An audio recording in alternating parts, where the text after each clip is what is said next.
It is exactly 9 p.m. on this 4th day of September 2023, a day when the Africa Climate Summit officially kicked off here in the capital, Nairobi. Now, President William Ruto says Africa has the power to decarbonize the globe, or the world, if you'd like. Now, this particular summit comes at a time when the continent, and of course the world, is preparing itself for the COP28 summit scheduled to be held in November through to December in the United Arab Emirates. According to statistics, since the beginning of 2022, at least 4,000 people have been killed, with 19 million others affected by adverse weather conditions in Africa. Why did this summit happen? What is the need for this summit? Why is it important to have this particular conversation in regards to finding solutions that can help curb matters climate change, or counter matters climate change? Again, according to statistics, 2 to 3%, or Africa accounts to 2 to 3% of the global emissions, yet it is the continent that suffers the most.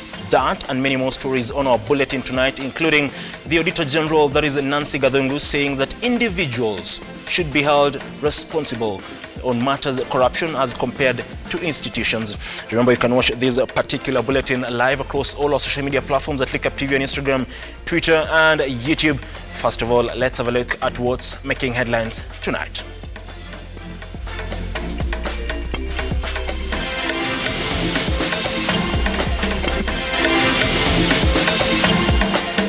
Tonight on the Spotlight, the Africa Climate Summit kicked off today as Africa calls for more financing to deal with the global climate challenges. Kenya is actively exploring a partnership with the United Arab Emirates to enhance school meal programs in the country. And Harambee Stars gets ready for friendly matches against Qatar and South Sudan, respectively. Thank you very much for joining us tonight. I am Ian Keitani, and our sign language interpreter is Josephine Oko. Let's get going. And more than a dozen heads of state of African countries today attended the first African Climate Summit as the continent seeks to assert a stronger voice on a global existential problem that it contributes the least to. Now, Kenyan President William Ruto's government and the African Union launched the meeting on Monday in the capital, Nairobi, determined to wield more global influence and bring in far more financing and support.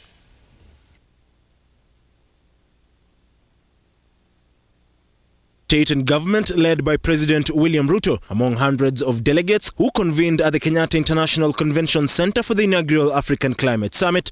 The climate conversation began 31 years ago in 1992 in Rio de Janeiro. But this is the first African summit 31 years later. With Africa largely known for crop production, President Ruto lamented the effects of climate change on food production in the continent, thus the need to address matters of climate change. Since 1961, Africa has witnessed a 1/3 reduction in agricultural productivity due to climate change, a stark reminder of the urgent need for adaptation. Yet, much of the world is just waking up to the merits of restorative agriculture, a practice that already resonates with African farming practices. With the summit aimed at advocating for the use of renewable energy, President Ruto hinted at the continent being able to satisfy all its energy needs using renewable energy. The continent has enough potential to be entirely self-sufficient with the mixture of wind, solar, geothermal, sustainable biomass, and hydropower. In Africa, we can be a green industrial hub that helps other regions achieve their net zero strategies by 2050. The head of state also took the opportunity to continue to advocate for a fair financial system for African countries. It is not a secret that we are paying at least 5 times as much as advanced economies to borrow from the financial markets. It's a fact, documented. We should develop effective policies and regulations that catalyze investment and entrepreneurship and unleash creativity of local business. We must transform Africa's resource wealth from mere potential into real opportunities by directing large-scale investments that will actualize the possibilities that exist and await our citizens in present and in future generations. African Union representative Joseph Fasako, on her part, called on African countries to be on the forefront in battling climate change, despite other continents accounting for more emissions than Africa. We are not isolated. We are following the global agenda. Although we are not the polluters, our responsibility is just 4%, but we cannot isolate because the climate issue, it's really affecting all of us globally, the planet, and we need a sound planet for the next generation. Ian Keitane, Lookuptv. That particular story was produced by Brian Amwai. Now, Nairobi is playing host to the Africa Climate Summit, which is more than just a gathering. It is a beacon of hope, a promise of a brighter tomorrow. The president, for the second time, drove to the summit in his electric car, symbolizing Africa's commitment towards a greener, more sustainable future. Africa's first climate summit is underway. A continent that has had to pay a heavy price for climate change, mostly occasioned by the choices of the West, is now taking a seat at the table to have a global conversation on climate change. African nations are now at the forefront championing climate change and holding the Western countries to account for their contribution to the global climate challenge. The Africa Climate Summit, a gathering of leaders and visionaries, sets the stage for a brighter, sustainable future. Security teams stood vigilant, ensuring the safety of world leaders, including Kenya's President William Ruto, who was determined to lead by example.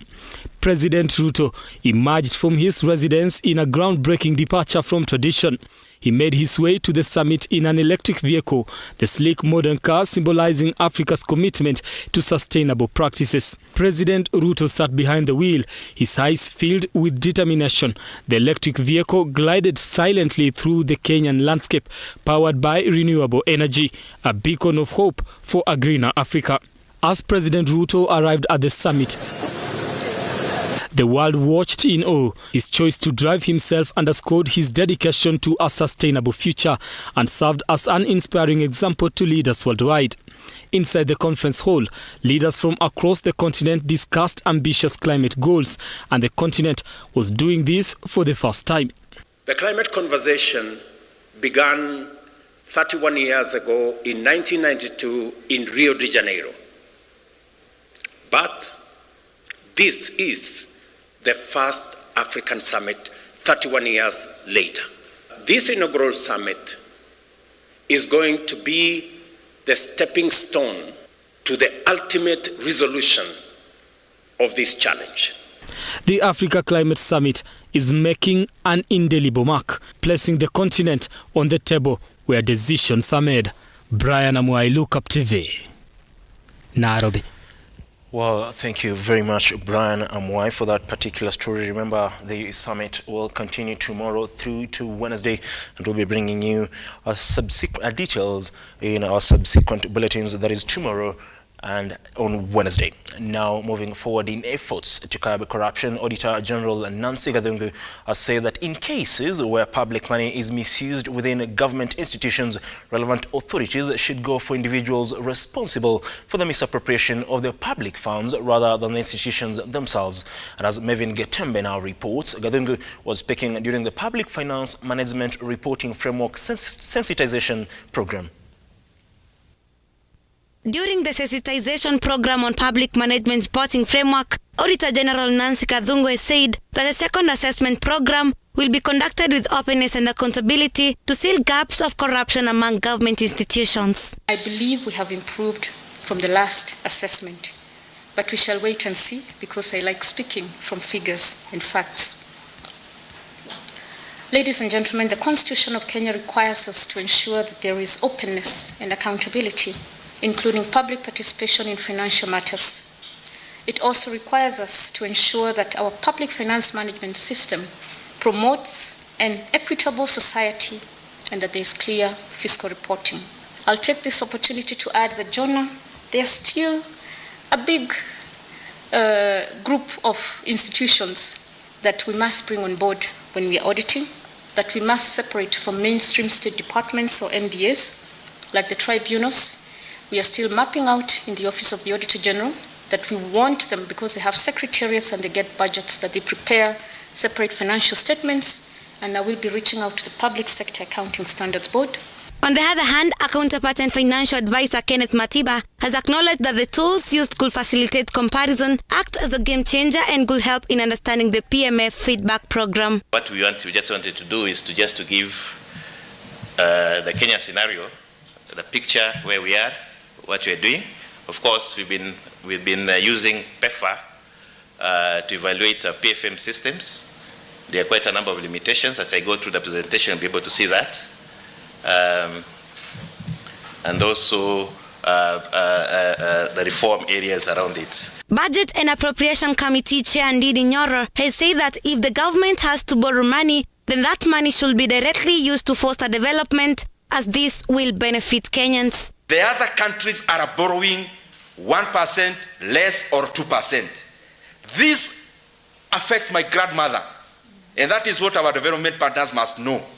It is not just macro figures. It affects my grandmother who doesn't know what GDP is. It affects my other grandfather in Nyando, the other one in Coast, who doesn't care what inflation is, and the other jargons that we use. Because just imagine if we were just priced fairly. The monies we are allocating to CFS, if our borrowing cost just went down by half only, and you know even half would be multiples of what other countries borrow at, we will free more than 400 billion to build roads, we will free all that money to do housing. We will actually not be having the housing levy. Maven Getembe, Lookuptv, Nairobi. Moving forward, Deputy President Rigathi Gachagua on Monday said that Kenya is actively exploring a partnership with the United Arab Emirates to enhance the school meal programs in the country with the aim of benefiting more children. Now, during his meeting with the Minister for Environment, or rather the UAE Minister for Environment and Climate Change, Mariam El Meri, at Harambee House Annex, Gachagua emphasized the robust bilateral relations between the two nations and Kenya's commitment to collaborating with the UAE to expand school feeding initiatives. On Monday, the two held discussions that centered on combined collective actions in facing climate change with the aim of increasing the school meal plan in Kenya. Come out of the worst drought in 40 years after 5 failed successful seasons, and as a result, millions of children are out there not going to school, and we have tried and it is working in areas where we have school meals program. The enrollment in the school is very high, and the retention rate, the children stick in school. So we really want you to intercede for us with your government, to be our advocate and see whatever support you can give to this country in that program. And it's well laid out in the concept note that we sent through diplomatic channels. The Vice President Rigathi Gachagua has emphasized that Kenya is following the steps of other countries such as the UAE, which have succeeded in starting school feeding programs. He said that Kenya is still committed to increase the number of school children under the program from 1.8 million to 10 million by the year 2030. We enjoy very good arrangements on matters security and defense. We are having very good cooperation in terms of combating terrorism and making sure that our young people are not radicalized. And that is why our school meals program is very important for us, because when these children don't go to school, they become easy prey to be recruited into terrorism groups and radicalization. He has also praised the UAE for being listed as the 5th biggest seller of Kenya's products, while calling for more partnerships. Therefore, the government is trying to upgrade the agricultural sector in the country through reforms in its own sectors. This year, Kenya doubled its domestic investment in food programs from 15 million to 40 million US dollars. Additionally, those programs will have a great contribution in increasing the number of students in schools and improving their reservations. Roga Evil, Lookuptv. Thank you very much, Ruga Eval, for that particular story. That story, by the way, brings us to the end of the first segment of this particular bulletin, but we'll be coming to you with more stories, including the Senate's Departmental Committee on Administration and Internal Security paying a visit to the immigration offices at Nyayo House here in the capital, Nairobi, amid the ongoing passport saga. So don't go away.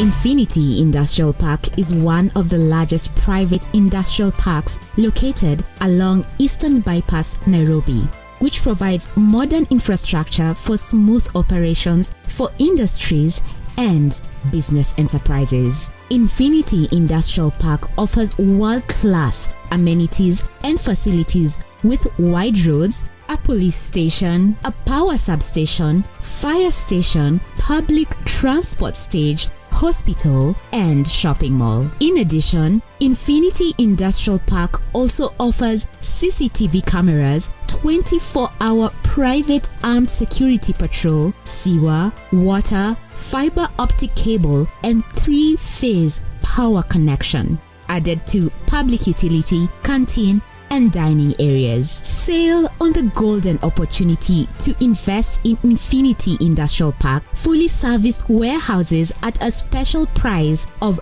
3,569 Kenyan shillings per square foot. For more inquiries, visit our website infinityindustrialpark.com.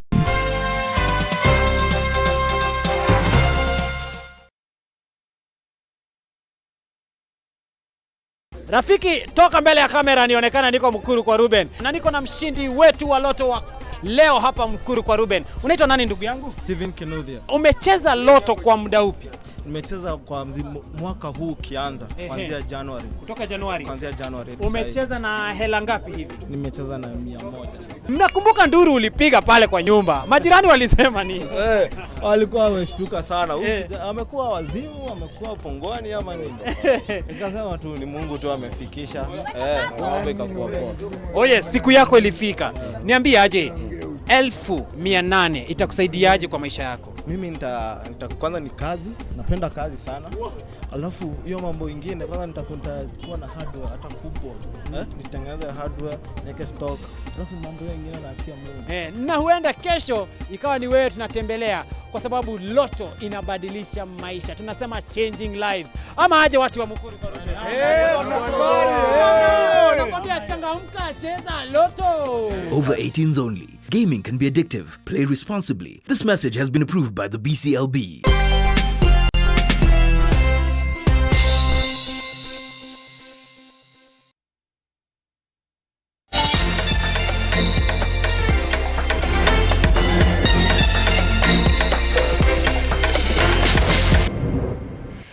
Thank you very much for staying with us. Moving forward, the Independent Policing Oversight Authority, that is IPOA, has condemned attacks on the National Police Service officers in their line of duty. This follows an attack that killed 2 officers and left several others injured on Sunday in Mandera County.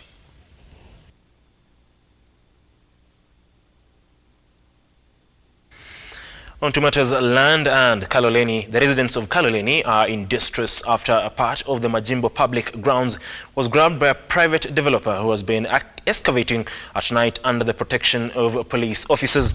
The developer is said to have threatened the residents against sabotaging his agenda. The field that belongs to the community had a fence that fell, leading to the encroaching of a land grab of the land by land grabbers day by day from all corners of the field. The residents are now calling, or rather urging, the county government to provide title deeds for every public utility within Nairobi, as they did to schools, to secure them against thirsty developers who are eyeing public land.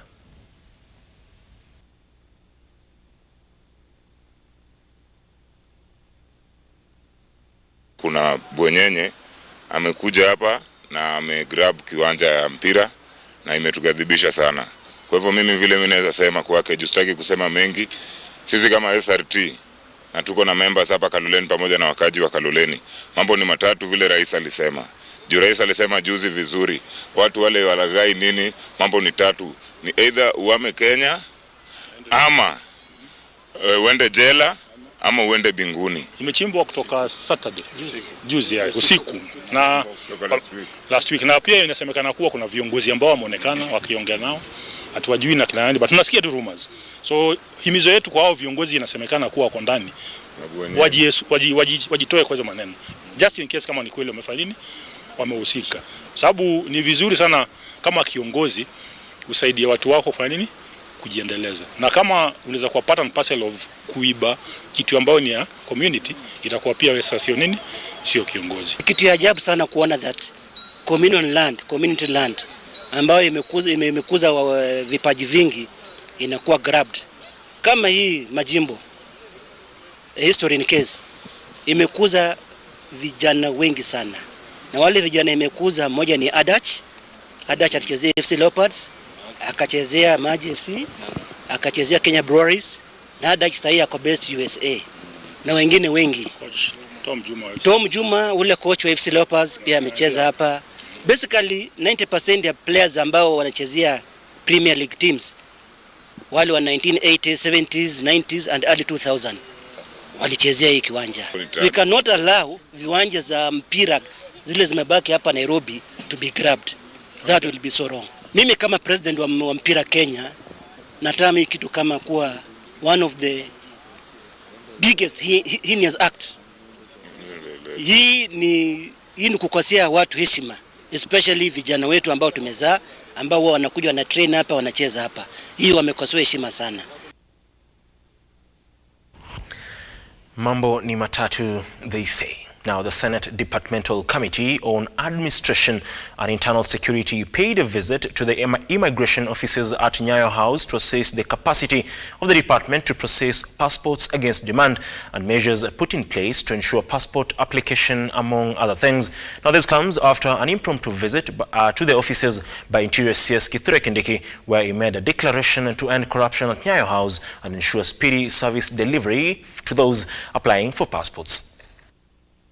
Following a recent impromptu visit by Interior Cabinet Secretary Kithure Kindiki at the headquarters of the Passport Issuance Center in the country, Nyayo House, after public outcry on the skyrocketing corruption practices, on Monday it was the turn of the Senate Departmental Committee of Administration and Internal Security to pay a site visit to assess the capacity of the department to process passports against demand, measures put in place to ensure passport application, processing and issuance is transparent, fast, secure and corruption-free, and finally to establish how the department addressed complaints from the members of the public in regards to passport application process. From about they managed to reduce from 150 to around 43 as per now, which is a very, very positive progress. The committee has indicated that the department has made efforts in the entire process and that so far it has been able to reduce the number of passport backlog from 58,000 as pronounced by Interior CS to 43,000 as of today.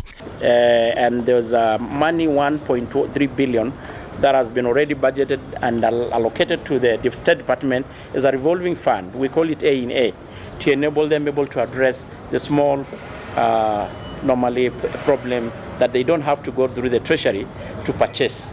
Similarly, the Immigration Department is in the process of coming up with mobile centers to serve as its offices in the ground in order to enhance the efforts of issuing passports. The department is also mulling in the process of installing 2 more printers to boost the production process of passports, sentiments echoed by Principal Secretary in the Immigration Department Julius Bitok, indicating that for the past month, the department has been able to reduce the passports on the waiting list from 150,000 to 43,000. The amount of money the State Department generates every year is 20 billion. From passport alone, we generate about 4 billion Kenya shillings every year. And I'm happy to report that the National Treasury has agreed to be retaining about 10% of that money to be able to run operations of the State Department. And that would be a game changer in terms of giving services to fellow Kenyans. So I want to say that going forward, with the help of the committee, we are going to retain some of the money so that we can be able to produce passports faster. Stanley Lugaria, Lookuptv, Nairobi. Well, those two to passport printing machines being procured from Germany, and they're yet to arrive in the country. Of course, this is after Kenyans complained about the long queues and the amount of time it takes to get your passport ready. Now, in Kirinyaga County, a startling incident has left the community baffled and concerned. A gang of 4 suspects executed a daring raid at Kiaga High School, taking everyone by surprise. As Beatrice Njoroge now reports, the audacious thieves infiltrated the office of the school principal and made away with electronic gadgets.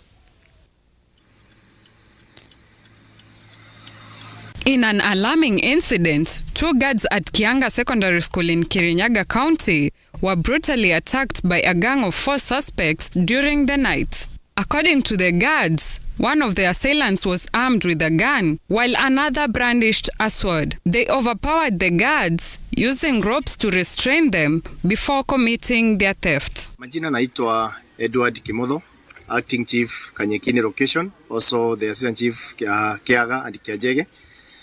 Na tuko hapa kwa sababu kulitokea mkaza wa wizi hapa Kiaga Secondary School.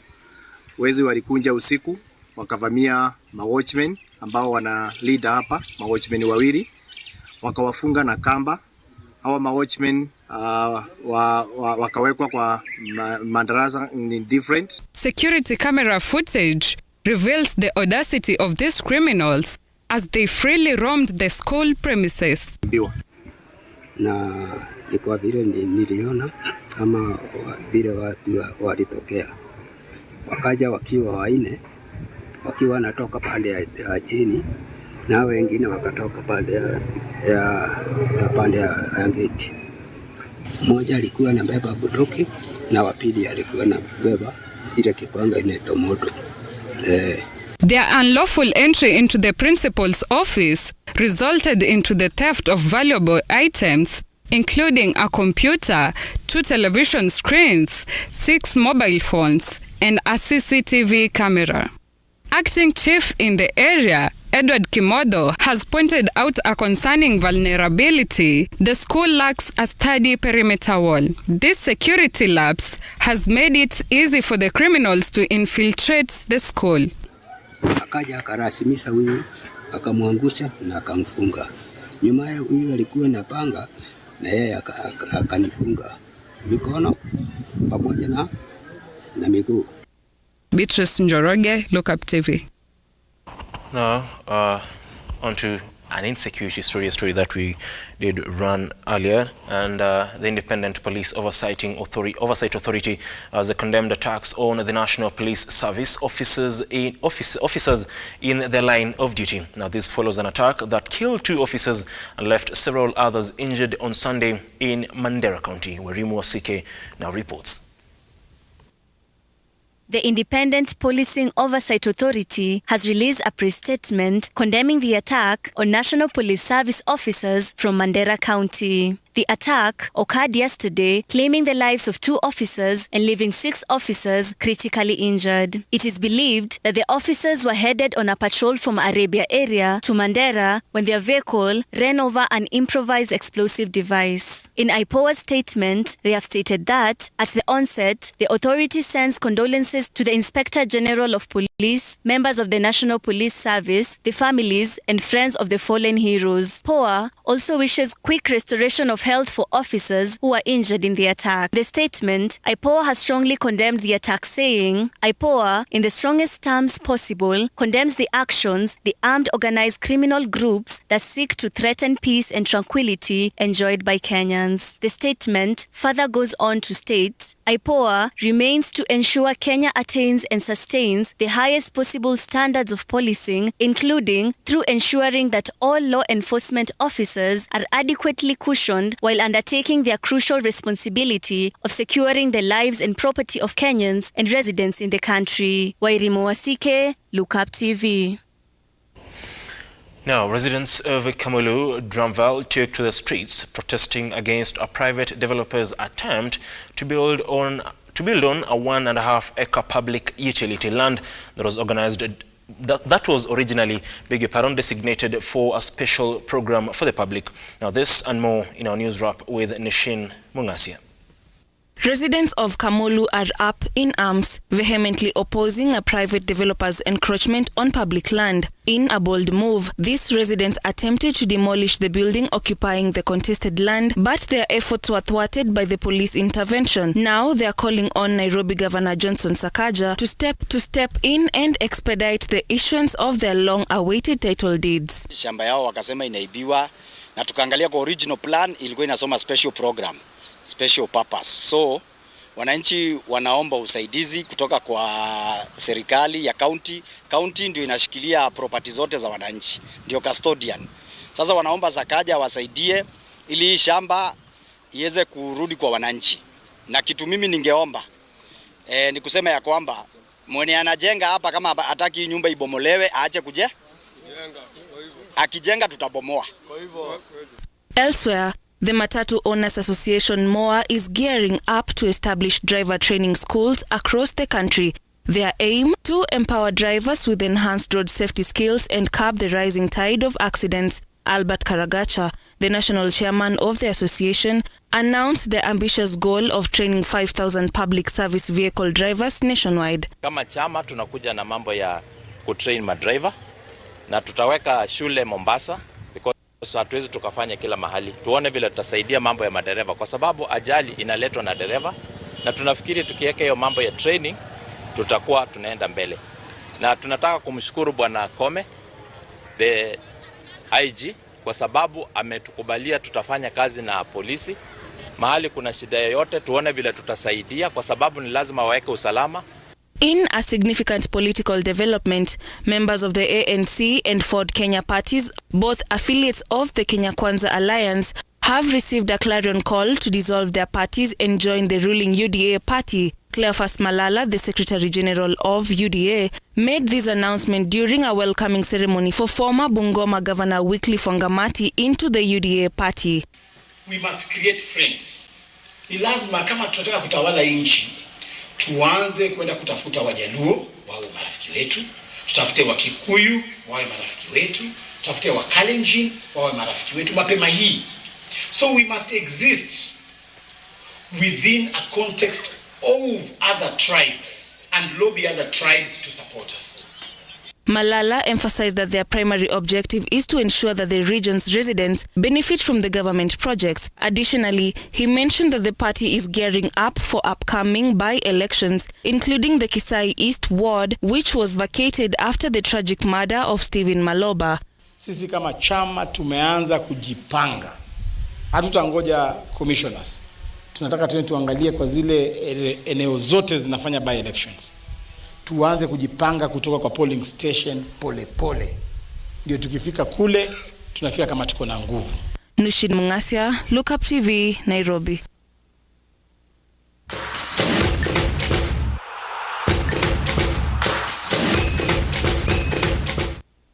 Time to get sporting, and the Kenya national football team Harambee Stars held their first training session today ahead of Thursday's friendly match against Qatar in Doha.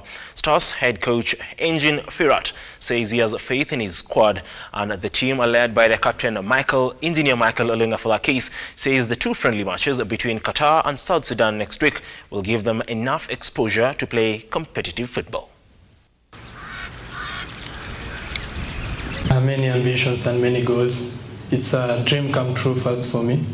So I would like to congratulate the technical team and me myself for the hard work to reach there. I know I've got many and many other ambitions, but for now I just have to work harder and harder, making others proud to be a Kenyan. Kwanza itakuwa ni mechi nzuri kucheza na wachezaji wenye tunacheza nao kila siku. Nimesema kuna wachezaji wa timu yetu pale 5. Itakuwa ni competition poa sana, na walishaniambia kutakuwa na urafiki. So mimi pia niliwaambia kutakuwa na urafiki, na itakuwa ni mechi poa sana, na na believe tutakuwa na pia enough support ya Kenya wenye wako Qatar. A lot wamekuwa really interested in the game.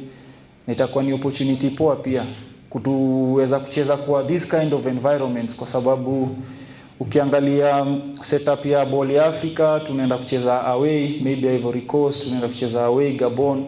So hizi ni environments zenye ni hostile pia, na lazima tuweze kuhandle this kind of pressure. So ni friendly nzuri sana, na really looking forward.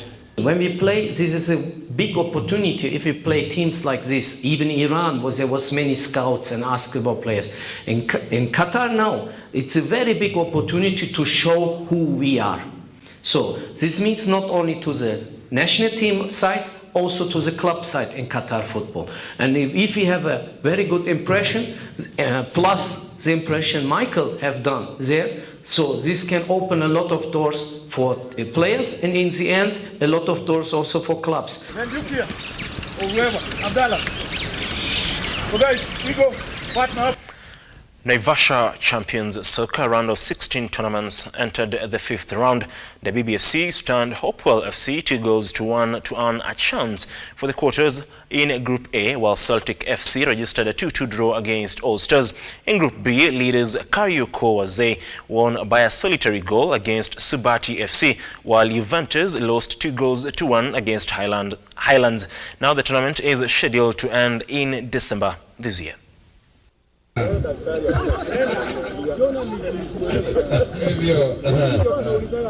Inaonyesha kwamba tukizingatia ama tukiendelea kufanya hii mambo ya kuonyesha hizi talanta za vijana wetu, siku za usoni huwezi jua kijana mmoja anaweza toka hapa labda aingie Premier League, aende akachezee kule, ama wengine labda hata waende wakachezee nchi za ng'ambo, huwezi jua, lakini hii talanta lazima tuanze hapa mashinani. Kwa hivyo tunaangalia siku zijazo, tuone kwamba kwa majaliwa yake Mwenyezi Mungu labda tutapata timu nyingine ambayo itatoka Naivasha iweze kuingia katika Premier League.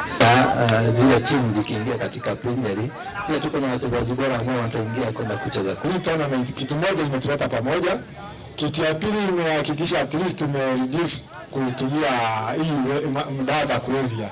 Na kitu ya tatu imeleta umoja. Ile umoja tulikuwa tunaona siku za kitambo watu wakikuja kwa kijiji pamoja. Hii ni kitu moja imefanya tukumbuke umoja ni nguvu. Na unapata watu wanajitokeza kwa nguvu sana. Shabiki sugu KFF Manule. Sarat Singh is the winner of the second leg of the Great Rift NCBA Bank Golf Series. Shane, playing handicap 4, carded an impressive round of 75 gross to win the series, defeating 165 golfers. Now in the ladies category, Nancy Ndingu, playing off handicap 6, emerged top, beating her close opponent Jen Gikon.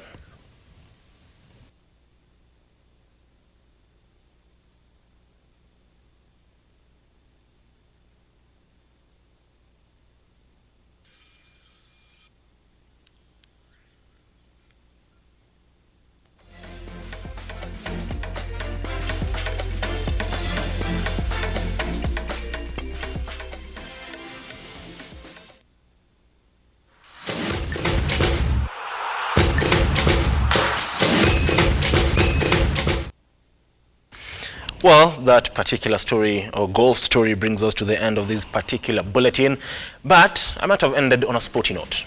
Tony Kwalanda will be here to kickstart you again on a sporty note. Remember, it's Monday, so it means it's Sports 360. I don't expect Tony Kwalanda to talk about Arsenal winning against Manchester United because, if anything, Chelsea are languishing with only 4 points after 4 games despite spending over $1 billion. Well, thank you very much for joining me, to the entire team behind the scenes. Many thanks for making this happening, and to you, the viewer, thank you very much. Do stay with us. Like I said, Tony Kwalanda will be coming to you, but we'll be coming to you again tomorrow with various news stories, including the ongoing Africa Climate Summit here in the capital, Nairobi. From me, it is good night, and like always, God bless.